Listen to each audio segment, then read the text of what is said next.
In a sterile maximum security cell, beneath harsh overhead lights that hummed like distant thunder, a man covered in traditional ink sat motionless, his tattooed hands resting on his knees, his breathing slow and measured as he counted down the final hours before the needle. Tomorrow was his execution. But before he died, he made one final request, a request that sent shockwaves through the entire prison system. He didn't ask for his lawyer. He didn't ask for his family. He didn't ask for a priest or a final lavish meal. He asked to see a maid, a foreign domestic worker who had cleaned his estate for less than a year. Samantha Thompson, a woman no one in his criminal empire even remembered existed. The prison officials thought it was bizarre, even insulting to protocol. The guards expected tears, perhaps a confession hidden in sentiment. But when the young black woman in a simple black and white uniform entered the death chamber, everything changed. Instead of comfort, she spoke a single phrase that made the hardened crime lord's eyes widen in recognition. The officers stood frozen in confusion. No one understood what was about to be revealed.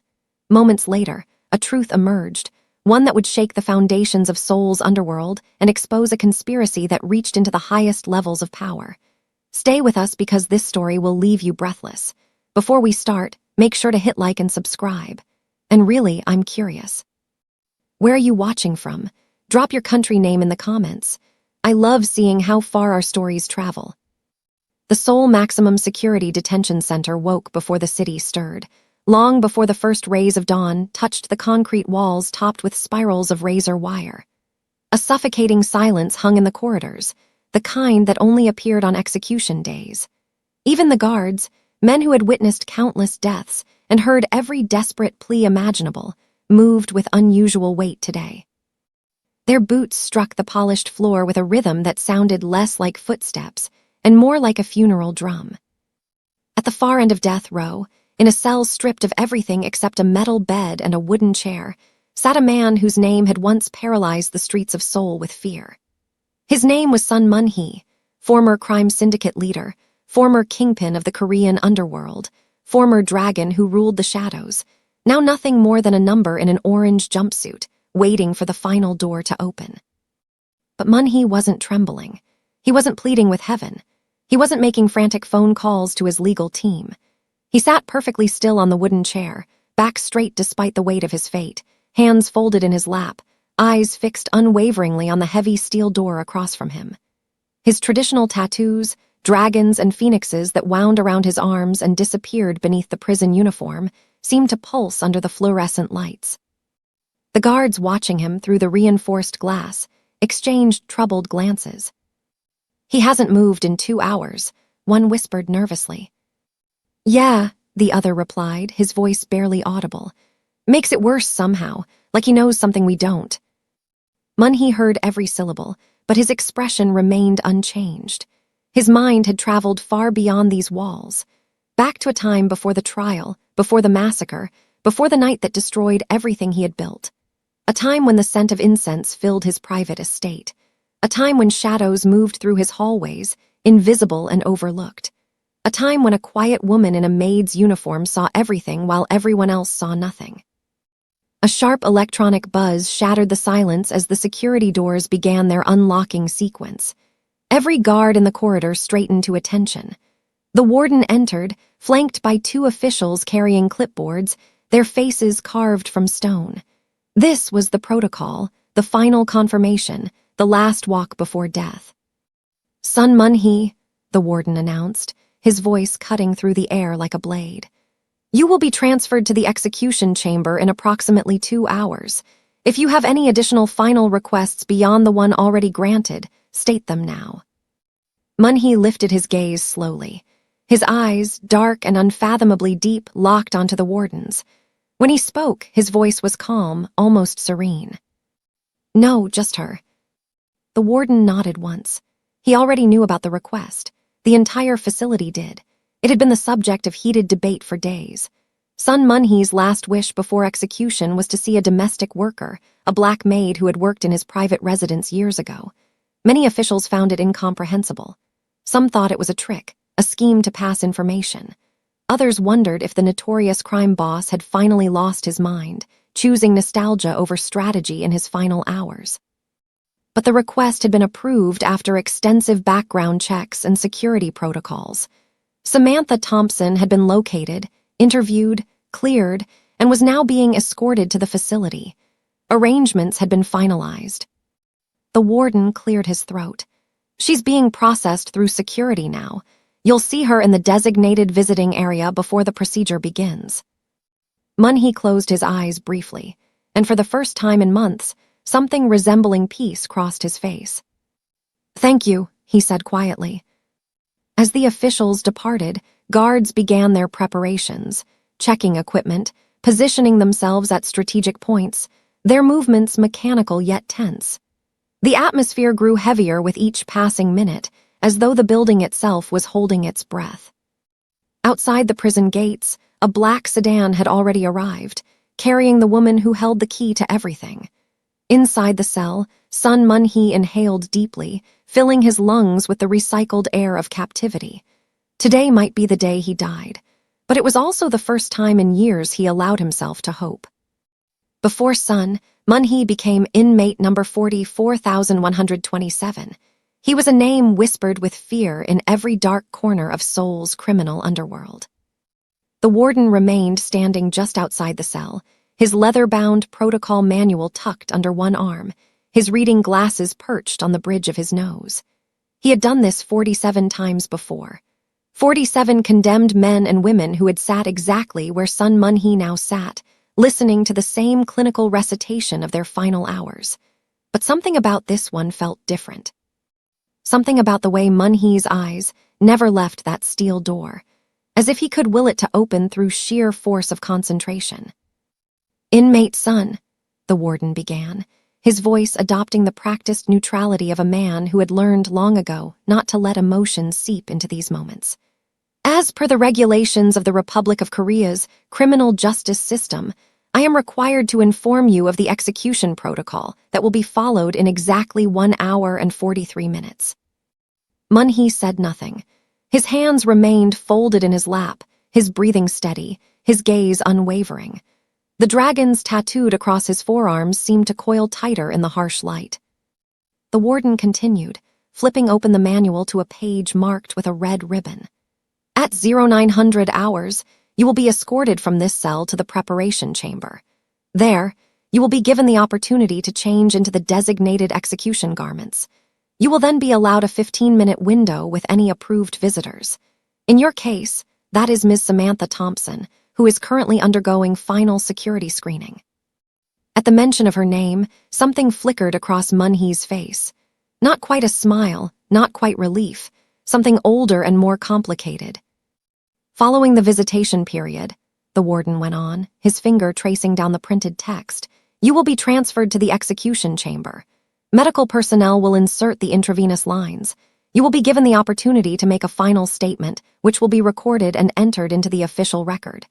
The execution will proceed in 3 stages. First, a sedative to render you unconscious. Second, a paralytic agent to cease respiratory function. Third, a potassium solution to stop cardiac activity. Death is typically pronounced within 8 to 12 minutes of the initial injection." The younger guard standing near the wall shifted uncomfortably. He was new, hadn't seen an execution yet. The warden could tell by the way his hand kept moving to his belt, searching for something to do, somewhere to look that wasn't the tattooed man who sat so impossibly still. "Do you understand the protocol as I have explained it?" the warden asked, though it wasn't really a question. It was a requirement, a box to check on the form attached to his clipboard. Munhee's lips moved barely. "When does she arrive?"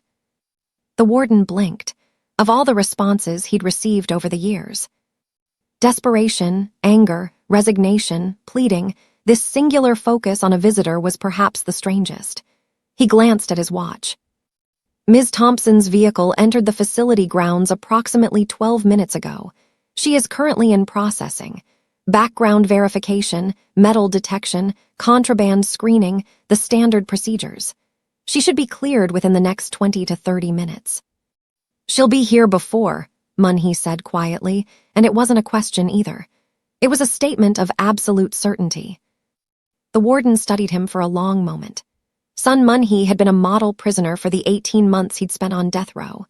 No violence, no complaints, no desperate legal maneuvers in the final hours. He had accepted his sentence with a stoicism that unnerved even the most experienced guards. But this insistence on seeing a housemaid, a woman who had worked in his estate for less than a year, who had no apparent connection to his criminal organization, it made no sense. Unless it did, and the warden simply couldn't see the pattern yet. "I need to ask you something," the warden said, stepping closer to the bars. "And I need you to be honest with me, because if there's any security concern, any at all, I will cancel this visitation immediately."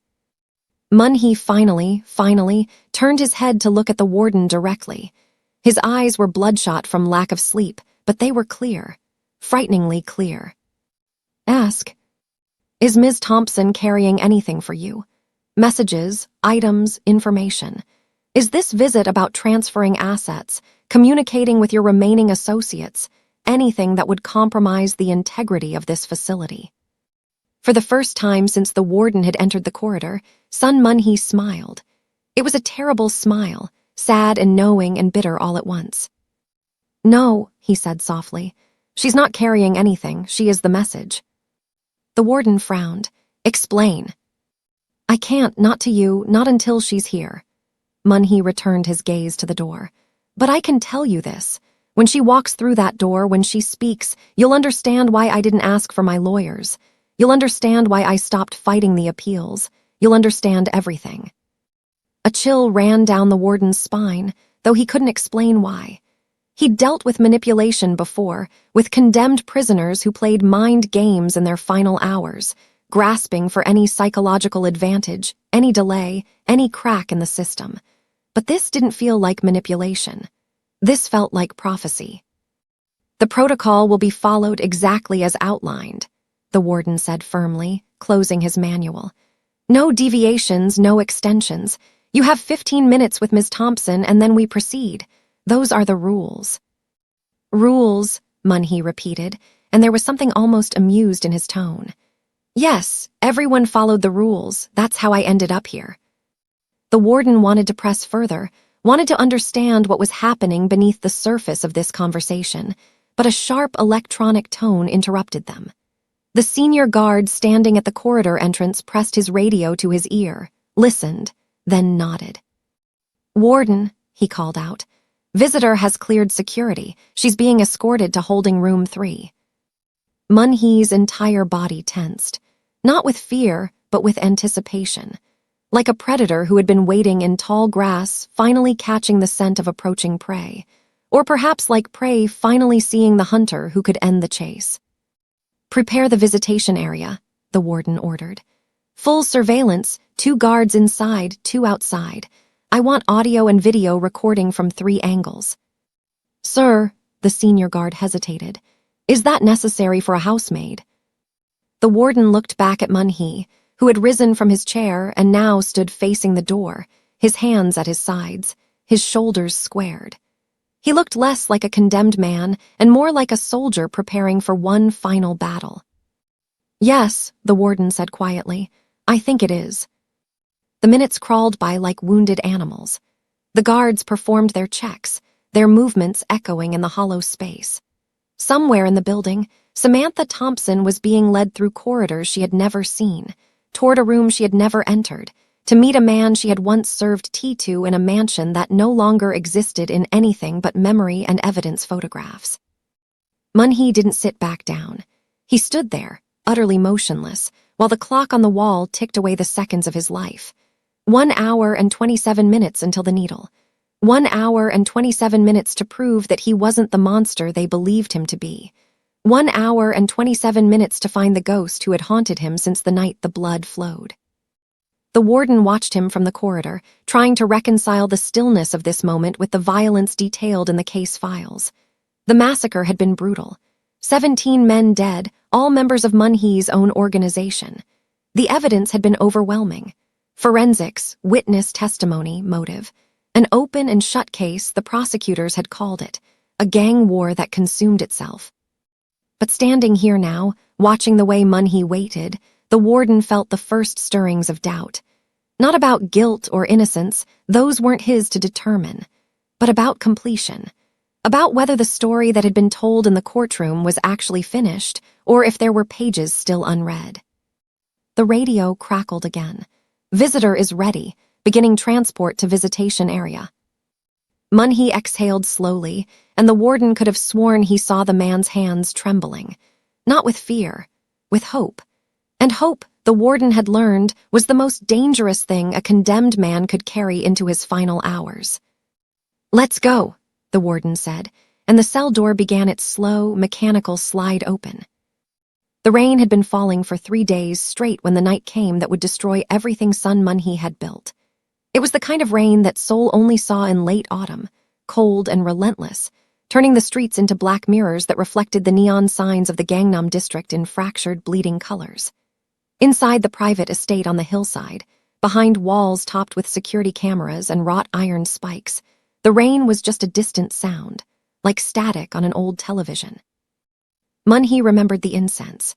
That was the detail that haunted him most in the months that followed, lying on a prison cot while lawyers argued over his life.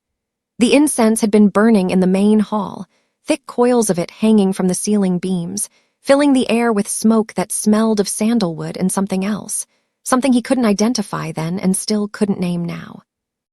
His men had gathered for what they believed was a strategy meeting, a discussion about territorial disputes with a rival faction that had been encroaching on their operations in Itaewon. 17 men, all of them soldiers he had fought beside, bled beside, built an empire beside. They sat around the long table in the hall, their faces half hidden in the haze of incense smoke, drinking soju and speaking in the rough dialect of the streets. Munhee had stood at the head of the table, as he always did, his jacket removed, his tattooed arms visible as a reminder of the oaths they had all taken. Dragons didn't bow. Dragons didn't break. He remembered pouring the drinks himself, a gesture of respect, of brotherhood. The bottles had been brought up from the cellar, expensive stuff, aged for years, reserved for important occasions. He remembered the taste, sharp and clean on his tongue. He remembered the way the room seemed to tilt slightly, just a few degrees, like the world had shifted on its axis. And then he remembered nothing. The prosecutor had shown him the photographs during the trial, projected onto a screen in the courtroom while reporters scribbled notes and his lawyers objected to the graphic nature of the evidence. Munhee had forced himself to look, to see what he couldn't remember. The main hall transformed into an abattoir. Blood splattered across the walls in patterns that forensic experts analyzed for trajectory and force. Bodies slumped over the table, sprawled on the floor, stacked against the doorway as if they had tried to flee and failed. 17 men, all dead from gunshot wounds. All killed with weapons registered to Munhee's personal collection. And in the center of it all, unconscious, his hands covered in blood and gunpowder residue, son Munhee himself. The police had found him at 4 a.m, called to the estate by an anonymous tip. They had kicked down the door expecting resistance, expecting a firefight, expecting the legendary crime boss to go down in a blaze of glory. Instead, they found him lying on his back beside the table, breathing but unresponsive, a gun inches from his right hand. The narrative had written itself. Paranoid crime lord, fearing betrayal, massacres his own men in a fit of rage. The prosecution presented psychiatric evaluations suggesting drug-induced psychosis. They presented recorded conversations where Munhee had expressed distrust of his inner circle. They presented financial records showing he had been skimming from the organization's funds, a motive for eliminating anyone who might discover his theft. His lawyers had fought back with their own experts, their own theories, mass poisoning, a setup by rival gangs, coercion. But without Munhee's memory of that night, without any concrete evidence of an alternative explanation, the defense crumbled. The jury deliberated for 4 hours, guilty on all 17 counts of murder. Sentence, death by lethal injection. But what the prosecutor's photographs couldn't show, what the forensic reports couldn't capture, was the smell. In the brief moments before full consciousness left him that night, when the world was tilting and the incense smoke seemed to thicken into something solid, Munhee had smelled something else beneath the sandalwood. Something chemical, something wrong. And he had seen a figure, just a shadow, really, moving along the edge of the room where the smoke was densest. A ghost in the haze. He had tried to focus on it, tried to make his eyes work properly, but the room kept spinning. He had reached out, his hand heavy as iron, and tried to call out, but his voice was gone, swallowed by whatever was pulling him down into darkness. The last thing he heard was footsteps, soft and careful, moving across the wooden floor. And then nothing. Just the void and the rain and the distant sound of sirens approaching through the Seoul night. When he woke, it was in a hospital bed with handcuffs chaining him to the frame. A detective sat in a chair beside him, waiting. The man's first words were not a question, but a statement of fact. 17 dead, all your men, you're the only one alive. Mun-hee had tried to speak, tried to explain that something was wrong, that he couldn't remember, that there had been smoke and a shadow and a smell that didn't belong. But the detective's eyes held no curiosity, only certainty. The scene was clear. The evidence was overwhelming. The story was already written. In the holding cell later, while lawyers came and went with their briefcases and their theories, Mun-hee had forced himself to reconstruct the evening. He worked backward from the moment of unconsciousness, trying to grab onto details before they dissolved completely. The incense, the soju, the taste that had been just slightly wrong. The way his lieutenant, De-young, had looked at him across the table, his eyes widening in alarm just before the room tilted. The shadow in the smoke. But memory was a traitor. The more he tried to hold on to it, the more it slipped away, leaving only impressions and fragments. Had De-young really looked alarmed, or was that invention, desperation creating patterns in chaos? Had the soju really tasted wrong, or was that hindsight poisoning the past? The shadow, the ghost, had it been real or just the first hallucination of a mind shutting down? The investigators found traces of sedatives in his blood, but his lawyers couldn't prove the levels were high enough to cause unconsciousness. They found no evidence of forced administration. The prosecution argued he had taken them himself, to dull his conscience before the killing. Every piece of evidence that might have suggested innocence was absorbed into the narrative of guilt. His brother had testified against him. That had been the moment Mun-hee knew he would die. Younger by 3 years, ambitious in ways Mun-hee had always found distasteful, his brother had stood in the witness box and described a man consumed by paranoia, a leader who saw traitors in every shadow, who spoke of purging the organization of weakness. The jury had watched his brother weep as he described the shame of being related to a monster. Mun-hee had sat through the testimony in silence, his hands folded on the defense table, his face a mask. But inside, something had crystallized, a certainty that cut through the fog of lost memory. His brother was lying, not about everything, but about enough. The tears were real, but they weren't tears of shame. They were something else. Relief, perhaps, or triumph. After the verdict, after the appeals had been exhausted and the execution date set, Mun-hee had spent his days in the death row cell trying to solve a puzzle with missing pieces. Who had been in the room that night? Who had moved through the smoke like a ghost? Who had called the police with such perfect timing? Who benefited from the fall of the dragon? The answer had come to him slowly, in fragments like the memory itself. Not all at once, but in pieces that slowly assembled themselves into a picture he almost couldn't bear to see. His brother. The prosecutor who had pushed the case forward with unusual speed. The anonymous tip. The weapons that had been taken from his personal collection days before the massacre, supposedly for cleaning.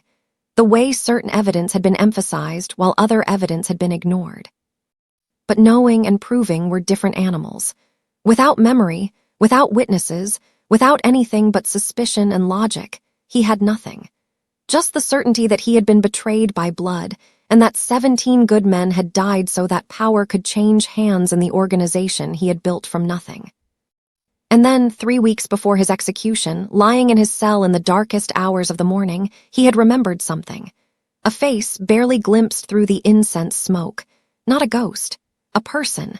Someone who had been there, who had seen, who had survived by being invisible. The maid. The foreign woman who cleaned the estate. Samantha. Samantha Thompson had learned to be invisible long before she ever set foot in son Mun-hee's estate. It was a skill she had acquired through necessity, honed across 3 countries and a dozen different employers who preferred their help to be silent, efficient, and above all, forgettable. In Manila, she had cleaned hotel rooms while guests pretended she didn't exist. In Dubai, she had served meals to families who spoke around her as if she were furniture. And in Seoul, in the sprawling hillside mansion behind iron gates, she had perfected the art of moving through spaces without leaving a trace of her presence behind. She had arrived at the estate on a cold morning in March, sent by an agency that specialized in placing foreign domestic workers with wealthy Korean families. The pay was exceptional, almost suspicious in its generosity, but the agency representative had explained it simply. The employer valued discretion. The employer valued silence. The employer did not tolerate questions. Samantha had nodded, signed the contract, and stepped through the gates into a world she didn't fully understand. The mansion was beautiful in the way that power is beautiful, all clean lines and expensive materials, traditional Korean architecture blended with modern security systems. There were cameras everywhere. She noticed immediately, small black domes tucked into corners and mounted above doorways. But she also noticed the blind spots, the angles where the cameras couldn't quite see, the spaces where someone could move unobserved if they were careful and quiet. Her duties were straightforward. Clean the main hall each morning before 7, prepare tea and refreshments when requested, maintain the private quarters on the second floor, empty the ashtrays, water the plants, disappear when men in expensive suits arrived for meetings. She was given a small room on the third floor, barely larger than a closet, with a window that looked out over the city lights. She was told never to enter certain rooms. She was told never to speak unless spoken to. She was told that if she saw anything unusual, she was to forget it immediately. Samantha had agreed to all of it, bowed respectfully, and then proceeded to see everything. It wasn't intentional at first. She simply had eyes, and eyes observe. She noticed the way the men who visited the estate carried themselves, the way they deferred to Sun Mun-hee even as they pretended to be equals. She noticed the guns, holstered under jackets, outlined beneath shirts. She noticed the conversations that stopped abruptly when she entered a room with a tea tray, resuming only after she had retreated into the kitchen. She noticed the money, stacks of it sometimes, sitting on tables in rooms she was meant to clean. She noticed Sun Mun-hee himself, the dragon, they called him, though never to his face. He was younger than she had expected, early 40s perhaps, with traditional tattoos that marked him as something other than the businessmen who claimed to employ him. But he wasn't cruel, at least not to her. He spoke to her rarely, but when he did. His tone was neutral, almost respectful. He said please when he requested tea. He thanked her when she brought it, small courtesies that other employers had never bothered with. She also noticed his brother. Younger, smoother, always smiling in a way that never quite reached his eyes. He visited often, sometimes alone, sometimes with men Samantha recognized from news broadcasts, prosecutors and government officials who definitely should not have been socializing with a known crime boss. They met in the study, the one room where Samantha was explicitly forbidden to enter. But the study had a ventilation duct that connected to the linen closet on the second floor, and sound traveled through metal with remarkable clarity. She didn't mean to eavesdrop. She had simply been putting away fresh towels one evening when she heard voices rising from below, angry voices, the brother's voice, sharp with ambition. "You're getting old, Hyung, soft. The organization needs younger blood, new direction."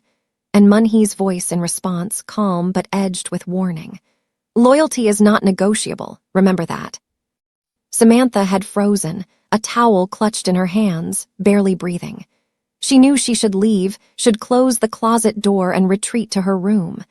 But something in the tone of that conversation, something in the undercurrent of threat, kept her rooted in place. Over the following weeks, she began to notice patterns. The brother's visits increased in frequency. The men he brought with him grew bolder, their voices carrying through the mansion's halls. There were whispers about territories, about money, about power shifting. And through it all, Sun Mun-hee remained focused on the day-to-day operations, seemingly unaware that the ground was shifting beneath his feet. Samantha saw what the soldiers missed because soldiers looked for threats at eye level. They watched the doors and the windows and the obvious approach vectors. They didn't watch the cleaning woman who moved through rooms, gathering ashtrays and emptying waste baskets. They didn't notice that she had excellent hearing and a better memory. They didn't realize that invisible people make the best witnesses. She was there on the night of the blood moon, though that name wouldn't be given to it until later. She had been in the kitchen, preparing tea for what she had been told was an important meeting. The main hall had been arranged with the long table, cushions placed for 17 men, incense burning in quantities she found excessive. She had questioned it, silently, noting that the incense was different from the usual variety, thicker, almost cloying in its intensity.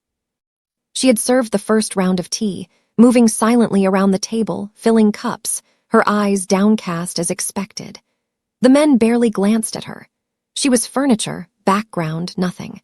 But she had seen the bottles of soju that had been brought up from the cellar, and she had seen Mun-hee's brother handling them earlier in the day, alone, when he thought no one was watching.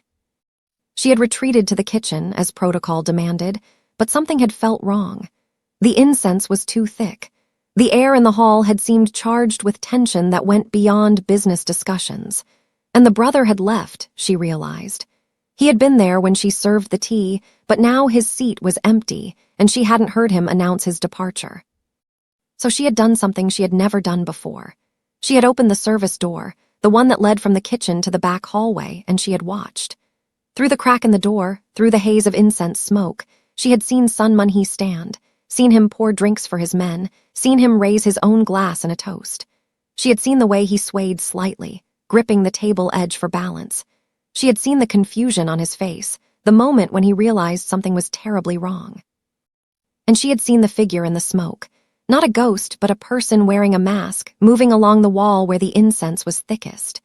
The figure had gloves on, she noticed, and was holding something, a gun maybe, though she couldn't be certain through the haze. She had wanted to scream, to warn them, but fear had locked her throat shut.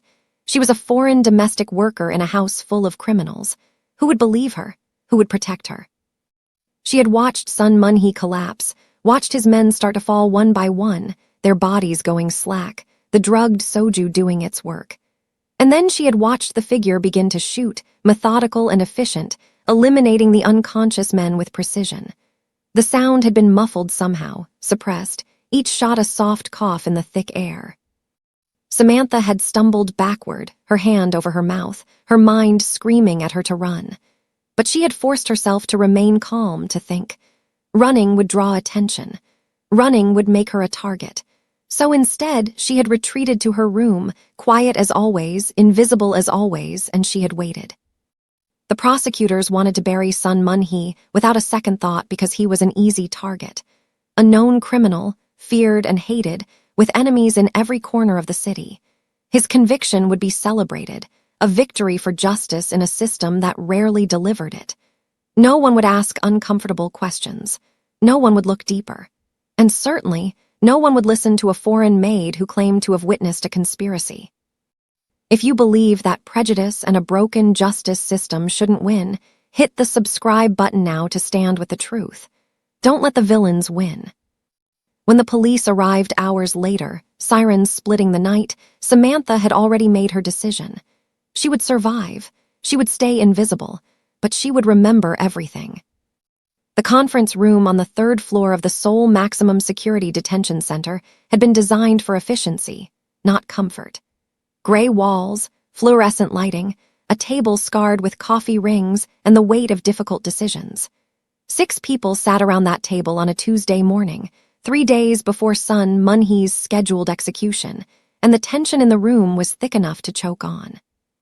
Director Cho Min-jun of the Korea Correctional Service sat at the head of the table, his reading glasses perched on his nose, the formal request form laid out before him like evidence in a trial. To his right sat Deputy Warden Kim, a woman who had overseen executions for 15 years and believed protocol existed for reasons that went beyond bureaucracy.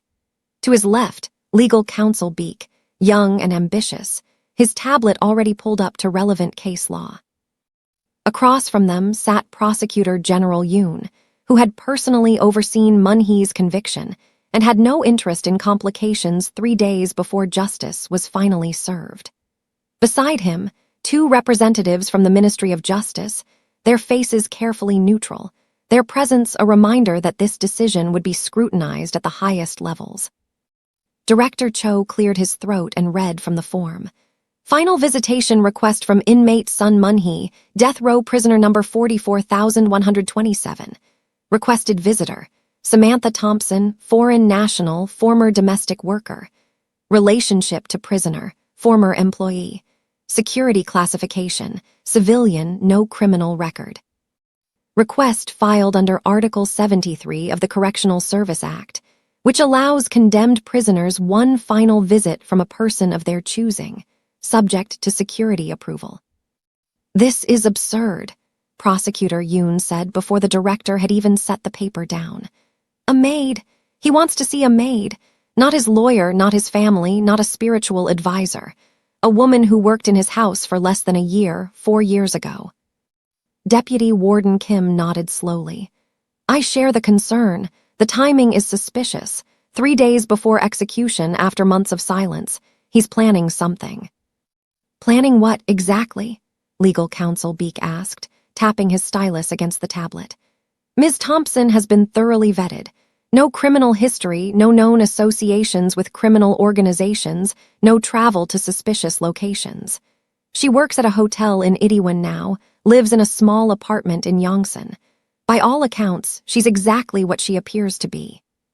Which is precisely what makes her perfect for smuggling information, Prosecutor Yoon countered.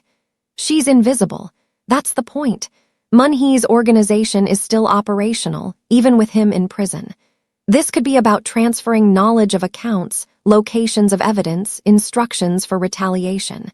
We'd be fools to allow it.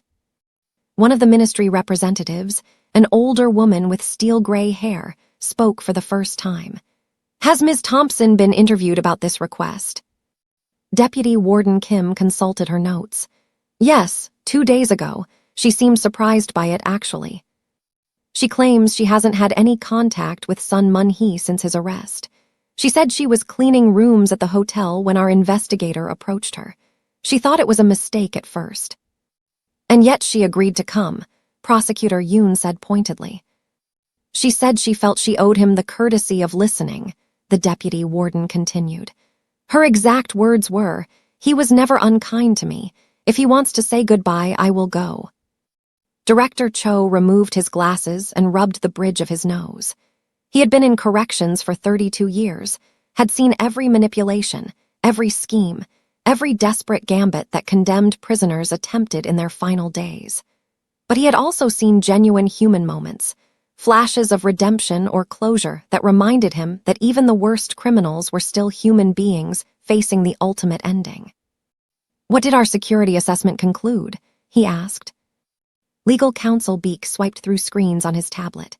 Full background check came back clean. Financial records show no unusual deposits or expenditures. Phone records show no calls to known associates of the Sun organization. Social media presence is minimal. The security team recommends approval with enhanced monitoring. Full audio and video surveillance, 4 guards present, metal detection, contraband screening, the standard protocol plus additional precautions. Enhanced monitoring won't detect coded language, Prosecutor Yoon insisted. They could have an entire conversation about criminal activity and we'd never know it. She could memorize information and walk right out of here with it in her head. That's a risk with any visitor, the younger ministry representative pointed out. He was a man in his 30s, with the careful diction of someone who had studied law in America. We can't deny a final request based purely on speculation. Article 73 is quite clear. Unless there is concrete evidence of a security threat, the request should be granted. There's concrete evidence of who this man is, Prosecutor Yoon shot back. 17 murders. A criminal empire built on extortion, trafficking, and violence. We don't owe him courtesies. We owe the victims justice, which means carrying out his sentence without allowing him final opportunities to cause more harm. Deputy Warden Kim leaned forward. I understand the prosecutor's concerns, but we also have to consider the optics. If we deny this request, the defense attorneys will appeal. They'll argue that we violated his rights. They'll delay the execution. And the media will turn it into a story about an unjust system denying a dying man's last wish to see someone who was kind to him. Let them appeal, Prosecutor Yoon said. The execution order is solid. No court will overturn it. Maybe not, Director Cho said quietly. But the deputy warden is right about the media. This case has already been controversial. Half the country thinks we're executing a monster who deserves worse than lethal injection. The other half thinks there were irregularities in the investigation. We don't need to give either side more ammunition. The steel-haired woman from the ministry tapped her pen against her notepad. What does Sun Mun-hee say about why he wants this visit? Did he provide any explanation? Deputy Warden Kim flipped through her folder. His attorney asked him the same question. According to the attorney's notes, Mun-hee said, "She saw something the others didn't. I need to know what it was before I die." The room fell silent. Those words hung in the air like smoke, carrying implications that no one wanted to examine too closely. "What does that mean?" the younger ministry representative asked. "She saw something."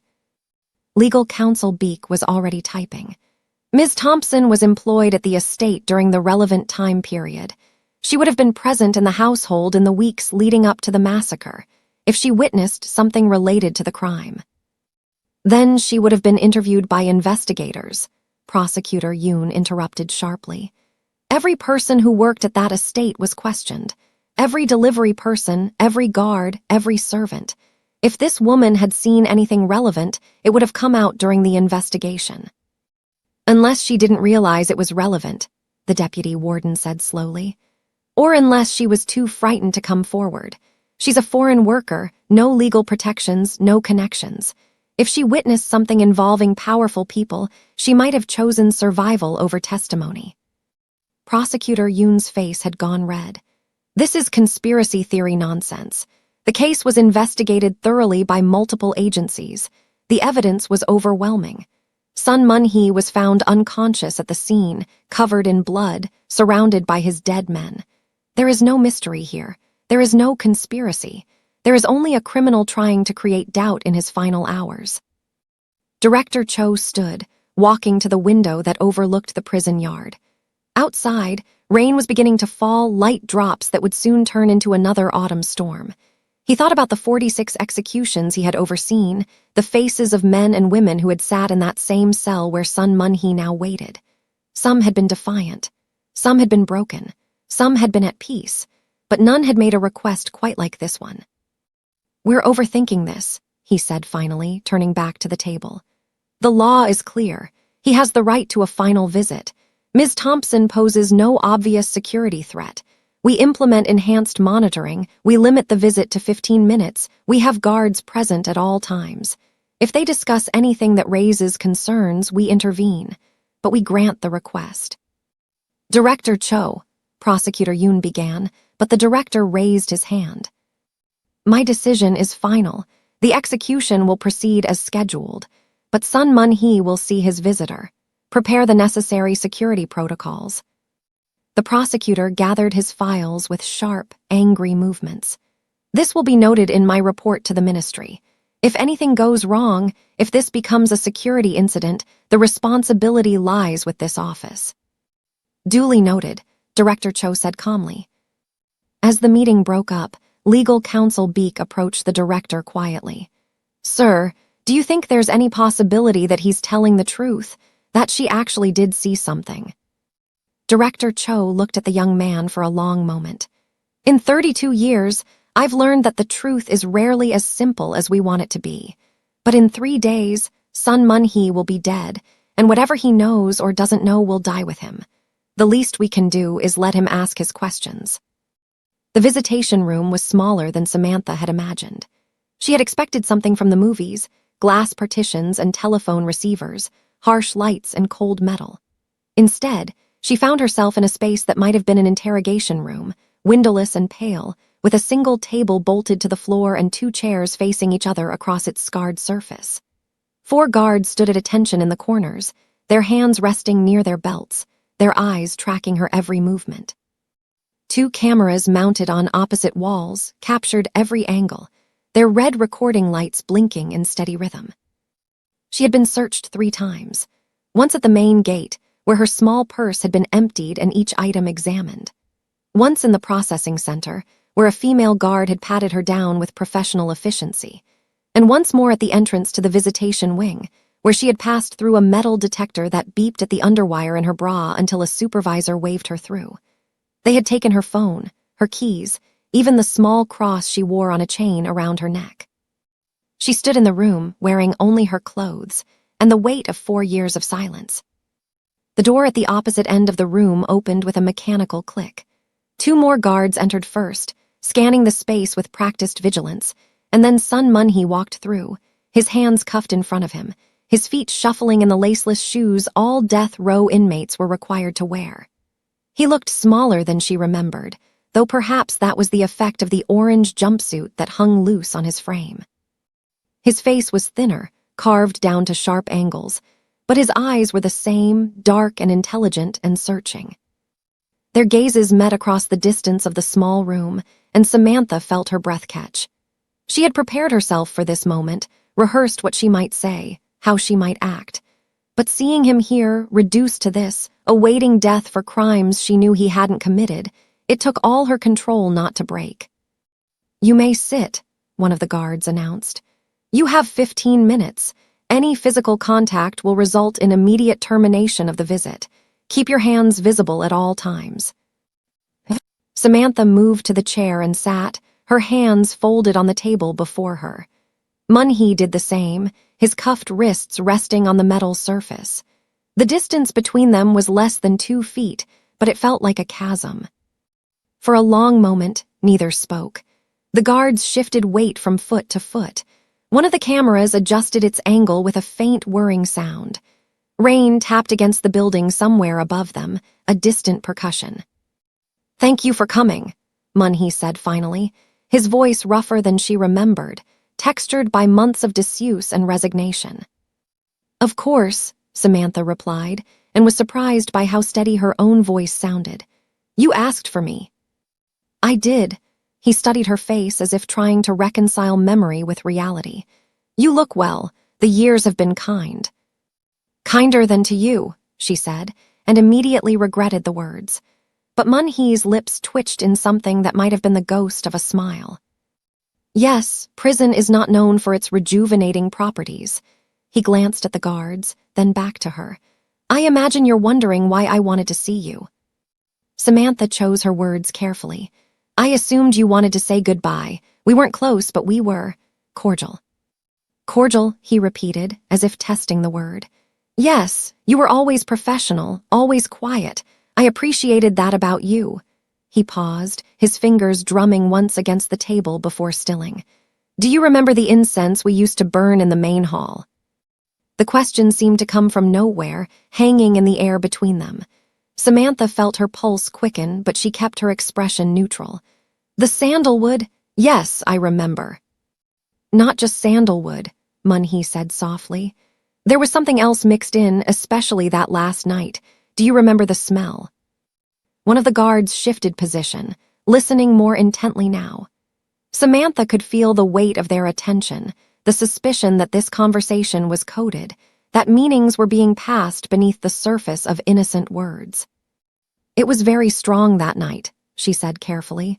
"Almost too strong. It gave me a headache, so I stayed in the kitchen mostly." "Mostly," Munhee echoed, "but not entirely." Their eyes locked, and Samantha saw the question there, the desperate need for confirmation that his fractured memories were real, that he wasn't insane, that the ghost he had seen in the smoke had been flesh and blood. "I brought tea," she said, her voice barely above a whisper. "Around 8 o'clock, you and your men were gathering, the incense was already lit. Too much of it, I thought, wasteful. And after you brought the tea, I returned to the kitchen. That was protocol." "But kitchens have doors," Munhee said, and there was an intensity in his voice now, a trembling urgency. "And sometimes those doors don't close all the way." Samantha's hands tightened in her lap, hidden beneath the table edge. This was the moment. This was the line between safety and truth, between invisibility and exposure. She could deflect, could claim ignorance, could protect herself the way she had protected herself for 4 years. Or she could give him what he needed in the final hours of his life. "Sometimes," she said quietly, When the incense is very thick, it makes strange shapes in the air. Shadows that move like people, even when there's no one there. Mun-hee's breath caught. His hands pressed flat against the table, the cuffs clinking softly. Shadows. Shadows that wear masks, Samantha continued, her voice steady despite the fear crawling up her spine. Shadows that move along walls where the smoke is thickest. Shadows that are very careful not to be seen by cameras. The room had gone absolutely silent. Even the guards had stopped shifting, frozen in place as they tried to understand what they were hearing. The drinks, Mun-hee said, his voice cracking. The soju, do you remember who brought them up from the cellar? I don't go into the cellar, Samantha said carefully. But I saw bottles being carried through the hallway that afternoon. Expensive bottles, anniversary stock. Who was carrying them? Samantha met his eyes directly. Someone who had keys to places he shouldn't have had keys. Someone who smiled too much. Someone whose blood runs the same color as yours. Mun-hee closed his eyes, and when he opened them again, they were wet. Not with tears of sadness, but with the fierce relief of validation. He wasn't crazy. He hadn't imagined it. The ghost was real. The taste, he whispered. It was wrong, just slightly wrong. I wouldn't know, Samantha said. I don't drink. But I do know that when bottles sit in cellars for years, it's easy to open them, easy to add things, easy to seal them again so no one notices. You saw this. I saw someone being very careful with very old bottles. I saw someone checking to make sure the seals looked undisturbed. I saw someone who thought the maid wasn't watching. One of the guards took a step forward. Is this conversation going somewhere relevant? You have 11 minutes remaining. Mun-hee didn't look at the guard. His entire focus was on Samantha, and his voice, when he spoke, was barely audible. After I fell, after the room started spinning, do you remember what happened? I remember being very frightened, Samantha said. I remember wanting to run, but knowing that running would make me visible. So I stayed very still in the doorway in the shadows. And you saw. I saw men falling asleep where they sat. I saw them slump over the table, one by one like dominoes. I saw you trying to stand, trying to fight whatever was pulling you down. I saw you collapse. And then, his voice was desperate now, pleading. Samantha glanced at the guards, then back to Mun-hee. And then I saw the shadow become solid. I saw it take off its mask. I saw a face I recognized. I saw hands wearing gloves, very careful gloves. I saw a gun with a long barrel that made the shots sound like whispers. I saw methodical work, professional work. Whose face? One of the guards was moving toward them now. Ma'am, whose face did you see? But Samantha ignored him, her eyes locked on Mun-hee's. I saw a face that looked like yours but younger, a face that should have been family, should have been loyalty. Mun-hee's breath came out in a shuddering exhale. His shoulders shook, and for a moment Samantha thought he might break entirely. But then he straightened, some core of steel reasserting itself. Why didn't you tell the police? He asked. Because I wanted to live, Samantha said simply. Because I'm a foreign worker with no rights and no protections. Because I knew what happens to witnesses who see too much. I made myself invisible, and I survived. Until now. Until now. The guard was beside the table. This visit is over. Stand up, both of you. But Mun-hee wasn't finished. Can you prove it, any of it? Samantha's lips curved into the smallest smile. The shadow was very careful. But shadows don't think about the places servants go. They don't think about the things servants touch. They don't think about security systems that have backup drives hidden in linen closets. Mun-hee's eyes widened. You didn't. I did. I thought someday it might buy my silence. I thought someday it might save my life. I never thought it might save yours. The memory came crashing back with the force of a tidal wave, no longer fragmented or dreamlike, but sharp and terrible and undeniably real. Mun-hee sat frozen in his chair, his cuffed hands trembling on the table, as 4 years of suppressed images suddenly crystallized into brutal clarity. The guards were shouting now, demanding explanations, reaching for their radios, but he couldn't hear them through the roar of blood in his ears. All he could see was that night, the night his world had burned, playing behind his eyes with the vivid intensity of lived experience. The incense. God, the incense. He could smell it again, that cloying thickness that had filled his lungs and made the air itself seem solid. Sandalwood, yes, but beneath it something chemical, something that didn't belong in the traditional coils they always burned during important meetings. He remembered thinking, absently, that someone had purchased the wrong variety, that the supplier had made an error. Such a small thought, so insignificant, and yet it had been the first warning, the first sign that death was already in the room with them. He remembered pouring the soju, his hands steady, his mind focused on the business they needed to discuss. The territorial disputes in Itaewon weren't going to resolve themselves. They needed strategy, needed unity, needed the strength of 17 men thinking as one. He had poured his own glass last, as was customary, as was respectful. The anniversary stock, expensive and smooth, meant to honor the years they had fought together, bled together, built an empire together. The taste had been wrong, just a fraction off, like a note played slightly flat in a symphony. He remembered pausing, the glass halfway to his lips for a second drink, his tongue detecting something that his conscious mind couldn't quite identify. Bitter. No, not exactly. Metallic, perhaps. But the others were drinking, were laughing, were raising their glasses in toasts to future victories, and he had pushed the thought aside. Paranoia, he had told himself. You're becoming paranoid in your old age. Except it hadn't been paranoia. It had been intuition, that animal sense that had kept him alive through 2 decades in the underworld, trying to scream a warning that his rational mind refused to hear. The room had started tilting perhaps 10 minutes after the toast. Subtle at first, just a gentle sway like being on a boat in calm waters. He remembered gripping the edge of the table, remembered the confused glances his men were exchanging, remembered Di-young, his oldest friend, his most trusted lieutenant, looking at him with eyes that were suddenly struggling to focus. "Hi-young," Di-young had said, the word slurred at the edges. "Something's wrong." And then the world had begun to spin in earnest. Mun-hee had tried to stand, tried to call out for help, but his legs wouldn't cooperate. He had watched, helpless, as his men started slumping forward, as their heads dropped to the table, as their arms went slack. It had looked almost peaceful, like they were all choosing to sleep simultaneously, a synchronized surrender to exhaustion. But Mun-hee had fought it. Even as the drug pulled at him like hands dragging him underwater, even as his vision blurred and his muscles turned to liquid, he had fought to stay conscious. And in those final, desperate seconds before the darkness swallowed him, he had seen the figure emerge from the smoke. At first, it had been just a shadow, a darker patch in the thick incense haze that hung near the western wall where the cameras had a blind spot.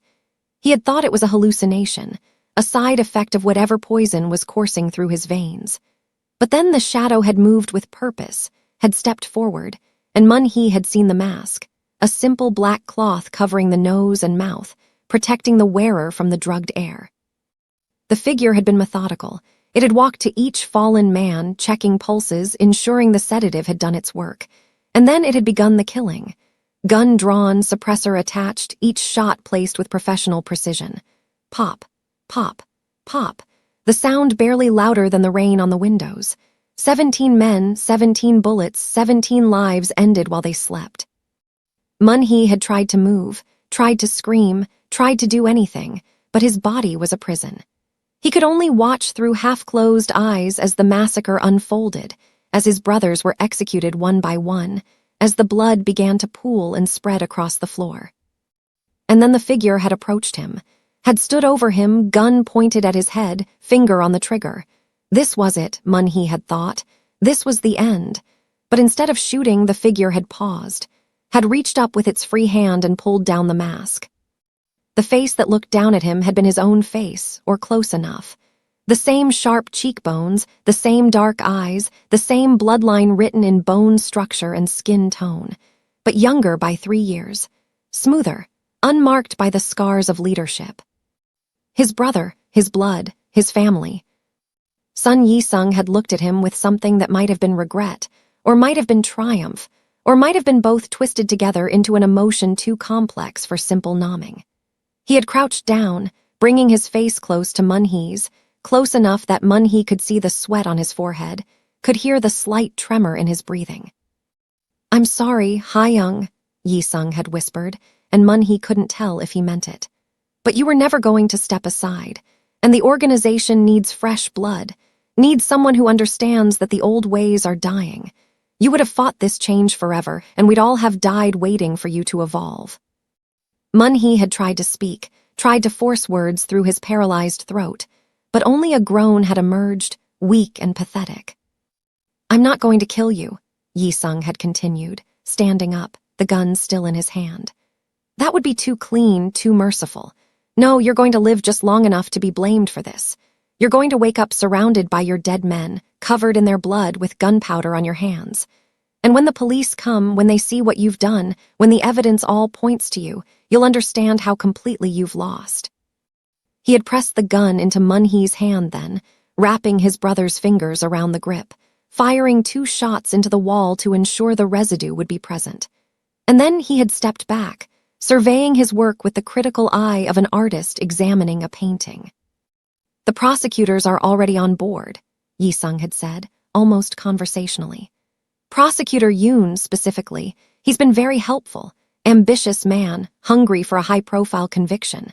When I approached him months ago with evidence of your organization's activities, he was more than willing to look the other way on certain details in exchange for delivering the dragon's head on a platter. He doesn't know about tonight, of course. Doesn't need to. He just knows that when the police find you here, he'll have the case of his career. Mun-hee had felt tears on his face, hot and helpless, as consciousness finally began to slip away entirely. The last thing he heard was Yi-sung's footsteps, soft and careful, retreating toward the door. And the last thing he saw in the final seconds before the void claimed him was a shape in the kitchen doorway. A woman's shape, small and still, watching from the shadows. Now, sitting in the prison visitation room 4 years later, with Samantha's words still echoing in his ears, Mun-hee understood that his last memory before the darkness hadn't been a hallucination. She had been there. She had seen it all. And she had chosen silence over truth, survival over justice, in a decision he couldn't even fault her for. Your brother, Samantha said quietly, pulling him back to the present. He didn't see me. He was too focused on you, on the scene he was creating. He thought he was alone with the dead and the dying, but I was there. One of the guards was on his radio now, speaking urgently to someone, requesting immediate supervisor presence. Another had his hand on Samantha's shoulder, ready to pull her from the chair. But they hadn't stopped her from speaking yet, hadn't fully processed what they were hearing. He counted on everyone staying silent, Mun-hee said, his voice hoarse with emotion. Counted on the fear, on the assumption, on the fact that no one would look beyond the obvious. He knew the maid wouldn't talk, because maids never talk.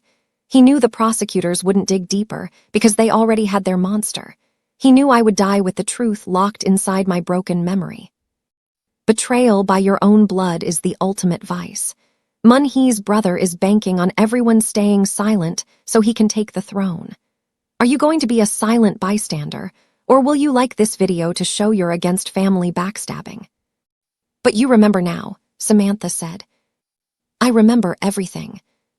The warden burst through the door with 3 additional guards flanking him, their boots striking the floor in synchronized urgency. His face was flushed, his breath short from what must have been a sprint up the stairs. The radio traffic from the visitation room had been garbled but alarming enough to warrant immediate intervention. He took in the scene with practiced assessment. Samantha still seated, her hands visible on the table, her expression calm despite the chaos erupting around her. Mun-hee across from her, tears streaming down his face, his body shaking with the force of revelation. What the hell is going on here? The warden demanded, his voice cutting through the tension like a blade. Someone better start explaining right now. One of the original guards stepped forward, his words tumbling out in a rush. Sir, she's been making claims about the night of the massacre. She says she witnessed it. She says the prisoner's brother was involved. She's talking about evidence. The warden's eyes snapped to Samantha. Is this true? Samantha met his gaze without flinching. Every word. I was there the night 17 men died. I saw who killed them, and I can prove it. Then why the hell didn't you come forward 4 years ago? The warden's voice was sharp with anger and disbelief. Do you have any idea what you're saying? This man has been convicted. He's scheduled for execution in less than 3 days. You can't just walk in here and claim to have evidence that was never presented at trial. I was afraid, Samantha said simply. I'm a foreign worker with no legal status, no protections, no voice. I saw powerful people commit murder. I saw corruption that reached into the prosecutor's office. If I had come forward then, I would have disappeared. You know it. I know it. Everyone in this room knows it. The warden's jaw worked silently. He wanted to argue, wanted to dismiss her claims as desperate fiction designed to delay the execution. But there was something in her voice, a quiet certainty that made his professional skepticism waver. You said you have evidence, he said finally. What evidence? Samantha glanced at Mun-hee, who was watching her with an expression caught between hope and terror. The estate had a security system, multiple cameras throughout the building, recording to a central drive that was hidden in a cabinet in the second-floor hallway. The police confiscated that drive when they processed the crime scene. I know, the warden said. The security footage was part of the prosecution's evidence. It showed nothing useful. The cameras in the main hall had been disabled that night. Disabled by someone who knew the system, Samantha agreed. Someone who had access to the security cabinet. Someone who wanted to make sure certain things weren't recorded. So there is no footage, the warden said, frustration creeping into his tone. You just confirmed it yourself. I said the cameras in the main hall were disabled. I didn't say there was no footage. Samantha's hands remained still on the table, but her voice carried the weight of a bomb about to detonate. The system had a backup feature, a secondary drive that mirrored the main one, hidden in a different location. It was meant to prevent tampering, to ensure that if someone tried to destroy evidence, a copy would still exist. The room went absolutely silent. Even the rain seemed to pause in its assault on the building. Mun-hee leaned forward, his voice barely a whisper. The linen closet. Samantha nodded. The linen closet on the second floor, behind a false panel in the back wall. You had it installed 6 months before the massacre. You told me once, when I was reorganizing the shelves, that I should never move the panel, that what was behind it was very important. I did, Mun-hee breathed. I remember. You were rearranging the towels by color, and I told you to leave that section alone. The police never found it, Samantha continued. They cataloged the main security system, confiscated the primary drive, and assumed that was all there was. They weren't looking for a backup. Why would they? They already had their suspect, already had their narrative. The case was closed before the investigation really began. The warden pulled out a chair and sat down heavily. You're telling me there's a second security drive that's been sitting in that estate for 4 years. A drive that potentially contains footage of the actual massacre. Not potentially, Samantha said. Definitively, I checked it myself before the police arrived.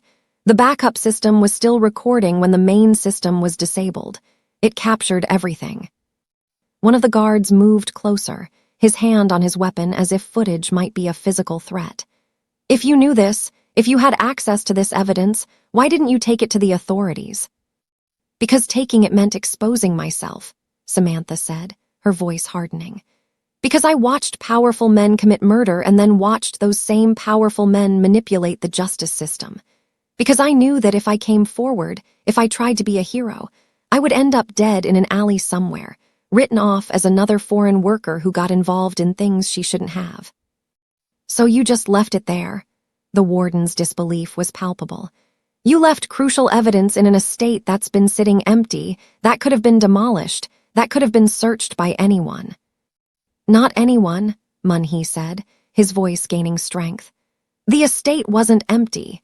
It was seized as a criminal asset, placed under government control pending resolution of my appeals.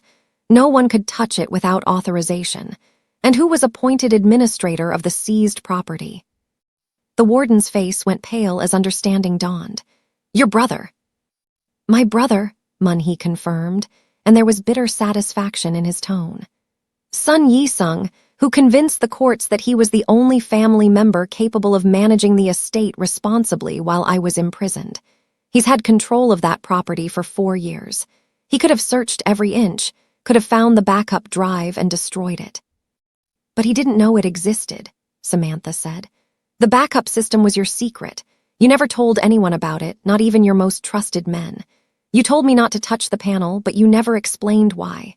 I only discovered what was behind it because I was cleaning one night and the panel came loose. I looked inside and found the drive, found the small screen that showed it was still recording. The warden stood abruptly, packing to the wall and back. This is insane. Do you understand what you're claiming?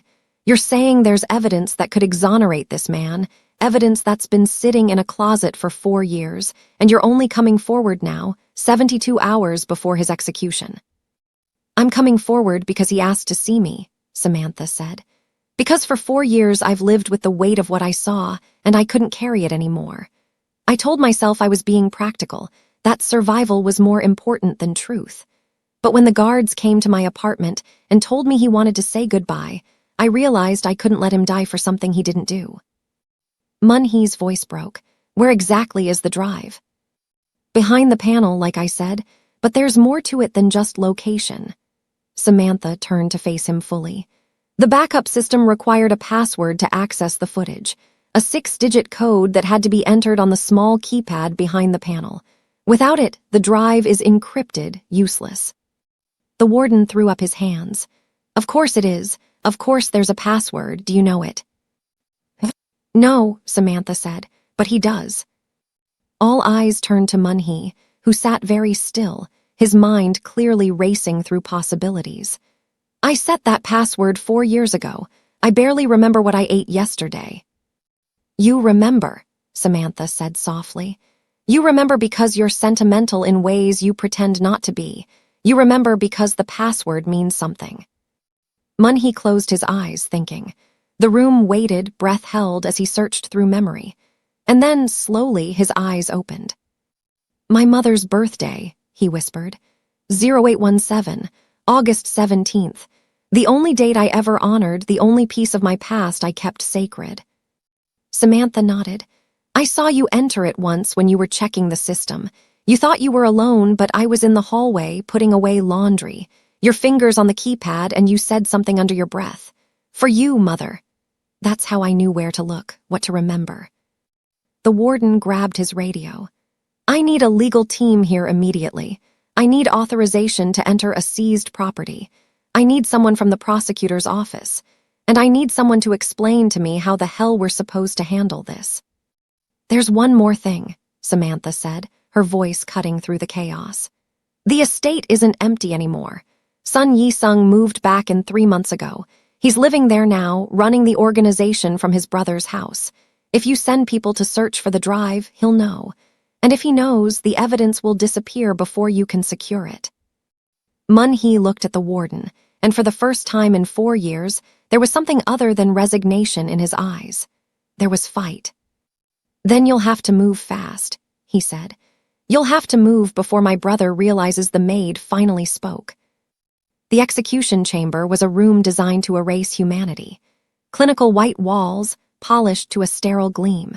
A single gurney in the center, its leather restraints already unbuckled and waiting. Medical equipment arranged on steel trays with the precision of a surgical theater. 3 viewing windows, their curtains currently closed, behind which witnesses would soon gather to watch justice be served. The air smelled of disinfectant and something else. Something chemical and final that Mun-hee couldn't name, but recognized in his bones as the scent of death. He had walked into this room 12 minutes ago, flanked by guards whose faces were carefully neutral, their training forbidding them from showing either sympathy or satisfaction. The chaplain had walked beside him, murmuring prayers that Mun-hee didn't hear through the roar of his own thoughts. 48 hours had passed since Samantha's revelation. 48 hours of legal chaos, emergency motions, frantic phone calls, and a race against a clock that had been counting down for 4 years. The warden had moved with shocking speed after that visitation room confrontation. Within 3 hours, a warrant had been issued. Within 6 hours, a tactical team had entered the estate on the hillside, moving with the kind of precision reserved for hostage situations and bomb threats.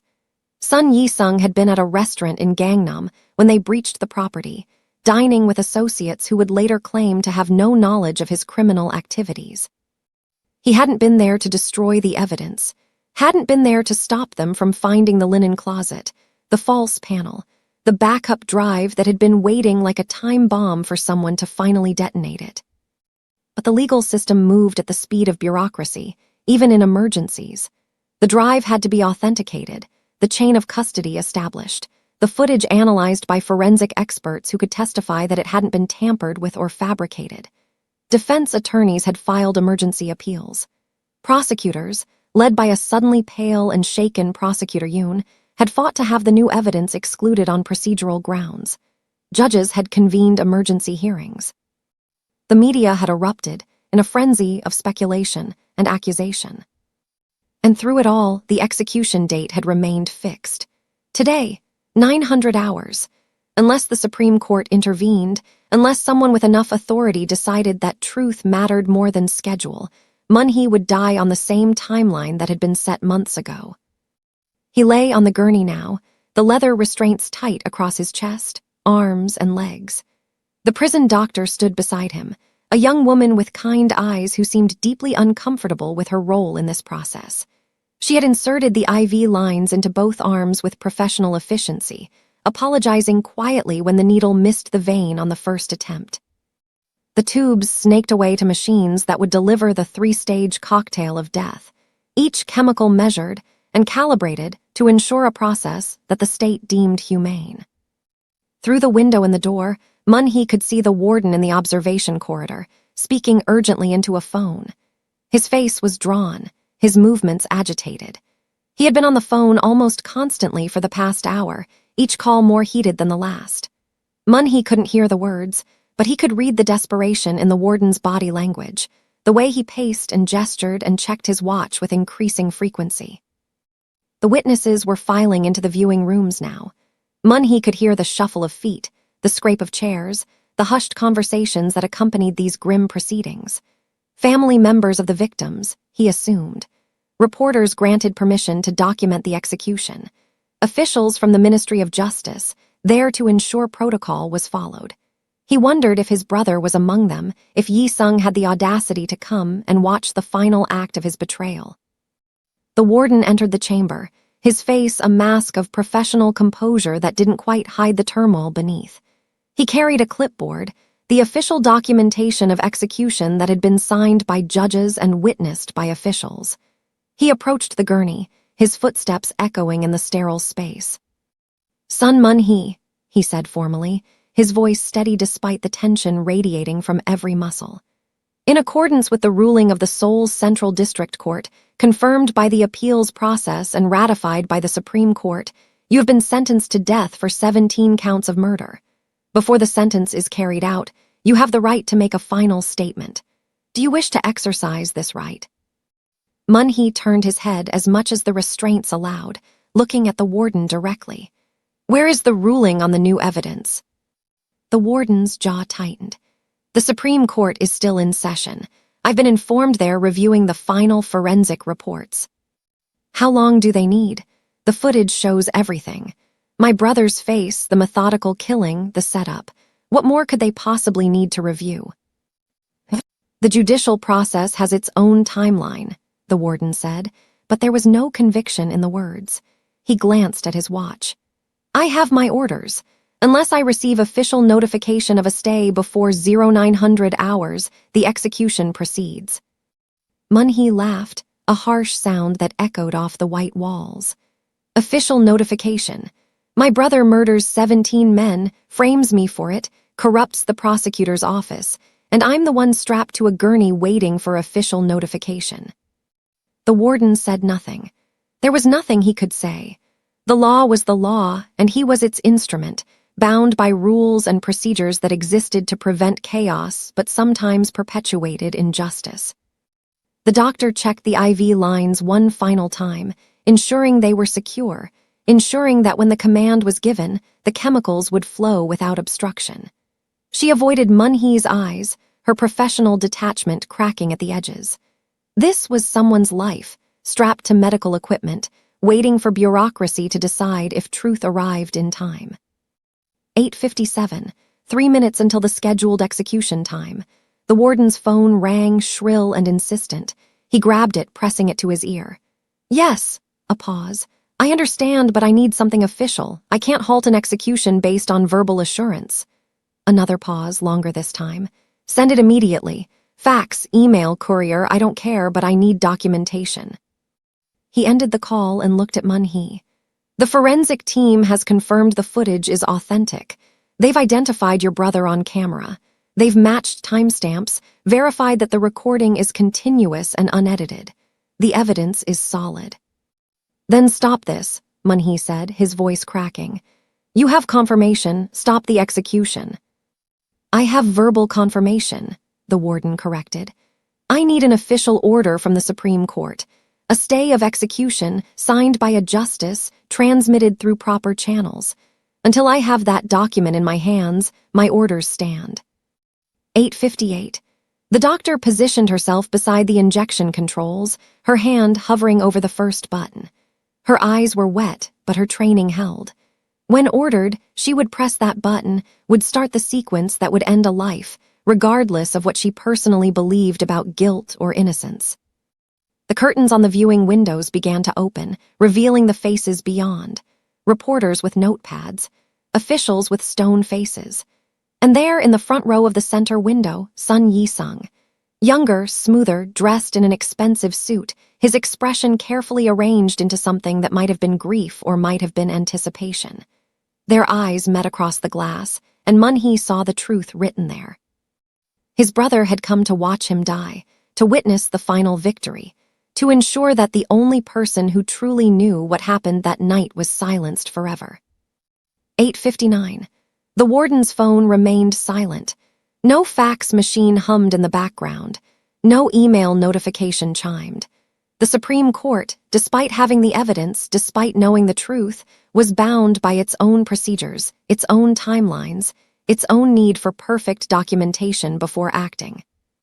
Warden, the doctor said quietly, it's time. The warden looked at Mun-hee, and in his eyes there was apology and anger and helplessness. I'm sorry, he said. I have no choice. He raised his hand, preparing to give the signal that would start the injection sequence. The doctor's finger moved to the button. Behind the glass, Sun Yi-sung leaned forward slightly, his face betraying nothing. And then, cutting through the terrible silence, the sound of a phone ringing. Not the warden's cell phone, but the wall-mounted landline in the corner of the chamber, the official line used only for the most critical communications.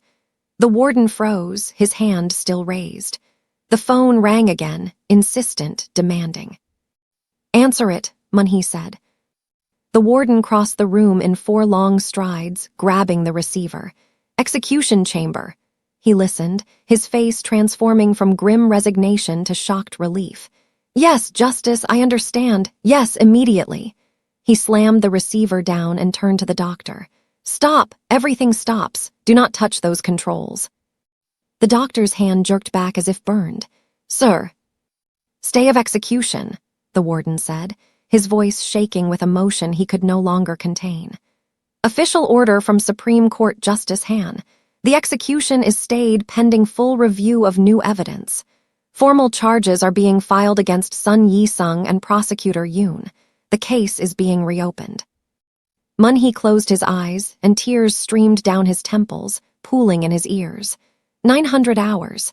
The exact moment he was supposed to die, and instead he lived. Behind the glass, Sun Yi-sung's carefully composed face crumbled into rage and disbelief. Guards were already moving toward him, their purpose clear. The truth had arrived, just in time. The gates of Seoul Maximum Security Detention Center opened at 7:32 on a morning when the sky was the color of bruised plums, caught between the last darkness of night and the first reluctant light of dawn. Mun-hee stood just inside those gates, wearing clothes that weren't prison-issued for the first time in 4 years. A simple gray shirt, dark jeans, and a jacket that hung loose on his frame, borrowed from the prison's civilian clothing repository, meant for men being released back into a world that had moved on without them. The legal proceedings had taken 6 months. 6 months of retrials, testimony, forensic analysis, and the systematic dismantling of Sun Yi-sung's carefully constructed lie. The backup drive footage had been played in court 17 times, once for each murdered man, the images projected onto screens that forced everyone in that courtroom to witness the truth. Sun Yi-sung moving through the smoke with methodical precision, checking pulses, positioning his unconscious brother among the bodies, firing the gun into Mun-hee's limp hand to ensure gunpowder residue. Every detail captured, preserved, undeniable. Prosecutor Yoon had broken during the third day of his own trial, his carefully cultivated reputation shattering under the weight of recorded phone conversations and financial transfers that traced directly to Sun Yi-sung's accounts. He had wept on the stand, claiming he hadn't known about the massacre in advance, that he had only agreed to fast-track the prosecution in exchange for information about other criminal organizations. The judge hadn't been sympathetic. Corruption was corruption, regardless of how many layers of rationalization were wrapped around it. Sun Yi-sung hadn't wept.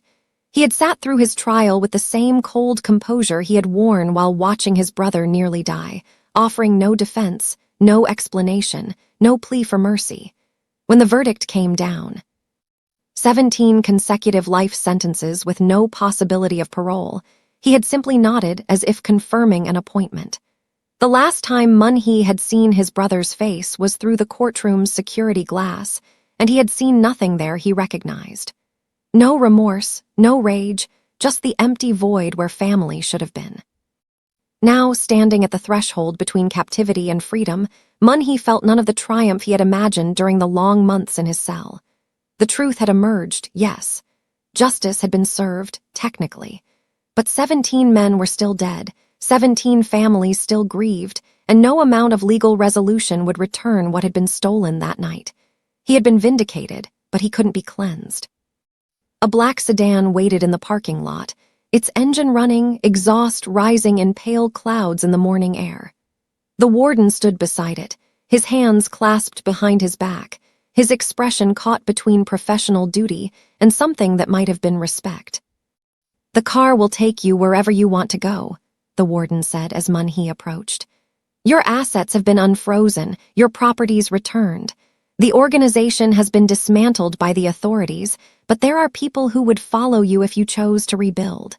The choice is yours." Mun-hee looked at the sedan, then at the warden. "Where is she?" The warden didn't need to ask who. "Safe house in Blasian. Government protection until the final appeals are exhausted and we're certain there's no retaliation risk." She testified for 3 days. They tried to destroy her on the stand, accused her of fabricating evidence, of conspiring with you, of seeking money or fame. She never wavered, never changed her story. "I need to see her." "That can be arranged, but afterward, you should consider leaving Seoul. There are people who believed you were guilty, who lost family members and want someone to blame. And there are people from your former life who might see your return as an opportunity. You're free, but you're not safe." Mun-hee nodded slowly. He had thought about this during the long nights in his cell, during the endless hours of legal proceedings, during every moment when he wasn't fighting for his life. What came after vindication? What did a dragon do when the empire it had built was ashes, when the family it had protected was revealed as poison, when the only path forward was into unknown territory? "I won't rebuild," he said quietly. "The organization is finished. Everything I built was built on violence, and violence consumed it from within. I won't resurrect that legacy." The warden studied him for a long moment. "What will you do?" "Penance," Mun-hee said. "For the lives I took before that night, for the families I destroyed in the name of power. Being innocent of 17 murders doesn't make me innocent of everything else. I have debts that can never be fully repaid, but I can spend what's left of my life trying." He climbed into the sedan, and the driver, a young corrections officer assigned to transportation duty, glanced at him in the rearview mirror. "Where to, sir?" "Blasian," Mun-hee said. "The safe house." The drive took 4 hours, the highways cutting through countryside that Mun-hee hadn't seen in years. The world had continued without him, had evolved and changed, and he felt like a ghost passing through it, present but not part of it.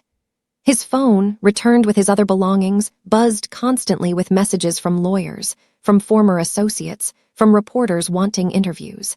He turned it off and watched the landscape pass in silence. The safe house was a modest apartment in a residential building near Hyundai Beach, the kind of place that specialized in being forgettable.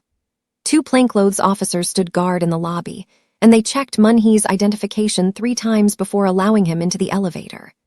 The apartment was on the 7th floor, and when he knocked, the door opened to reveal Samantha, looking smaller somehow in casual clothes, her hair pulled back, her eyes widening in surprise. "You came," she said. "I had to thank you. You saved my life." She stepped aside, allowing him into the small space. It was furnished simply, government-issued protection indistinguishable from a budget hotel. I almost didn't speak. Even when I walked into that visitation room, I thought I would just say goodbye and leave. Self-preservation is a powerful force. But you spoke anyway. Mun-hee sat in one of the chairs by the window, looking out at the ocean beyond. You risked everything. You had no guarantee they would believe you, no guarantee you wouldn't become a target. Why? Samantha sat across from him, folding her hands in her lap. Because I was tired of being invisible by choice instead of by necessity. Because 17 men died, and someone needed to speak for them. Because you were the only person in that house who ever said please and thank you, and that shouldn't matter, but it did. The villains in this story counted on you being just a maid, so they could ignore you, Mun-hee said. They underestimated the power of the truth. They underestimated that invisible people still have voices. We just choose when to use them. She looked at him directly. What will you do now? Go back to Seoul? Reclaim what was taken? No, Mun-hee said. I'm leaving Korea. I have money in accounts they never found, enough to live quietly somewhere else.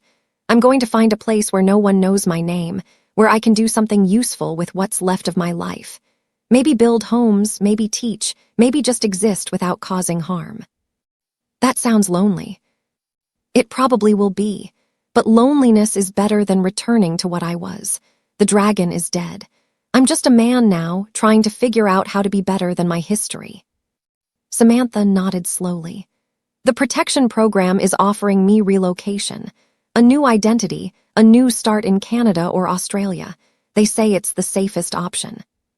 You should take it. Sun Yi-sung has associates who escaped prosecution. They might blame you for his downfall. I know, I'm leaving next month. She paused. What you're doing, the penance, the quiet life, that takes a different kind of courage than what I showed. Would you have had the courage to risk your life like I did? I think most people wouldn't. Most people would have stayed silent. Mun-hee smiled sadly. I spent my whole life being loud, being visible, being feared. Look where it got me. Maybe silence and invisibility have their own kind of power. You proved that. They sat together for an hour, 2 people whose lives had intersected in violence and survived through truth, sharing the weight of what they had endured and what came next. When Mun-hee finally stood to leave, Samantha walked him to the door. Will I ever see you again? She asked. Probably not. We both need to disappear into new lives, but I'll never forget what you did. You gave me something no one else could, a chance to die clean instead of stained with crimes I didn't commit. You would have done the same for me. I'd like to think so, but I'll never know for certain. He bowed, a gesture of deep respect. Goodbye, Samantha Thompson. May your new life be everything you deserve. 3 days later, Mun-hee boarded a flight to Vietnam under a name that wasn't his own, carrying a single bag and a commitment to live differently. The tattoos that marked him as a dragon would fade eventually, or maybe they wouldn't, but they would become relics of a past he refused to repeat. He would find a village, build things with his hands, and try to add more to the world than he had taken. Behind him, in Busan, Samantha prepared for her own departure, packing her few belongings and saying goodbye to a country that had seen her as invisible until the moment her voice mattered most. The villains had counted on silence, had counted on fear, had counted on the assumption that truth only came from powerful voices. They had been wrong. Would you have had the courage to risk your life like Samantha did? Comment, truth has no color, below to prove you're not on the side of the corrupt elite. The dragon had fallen, but from its ashes, two people walked away free, carrying the weight of truth and the possibility of redemption into whatever came next.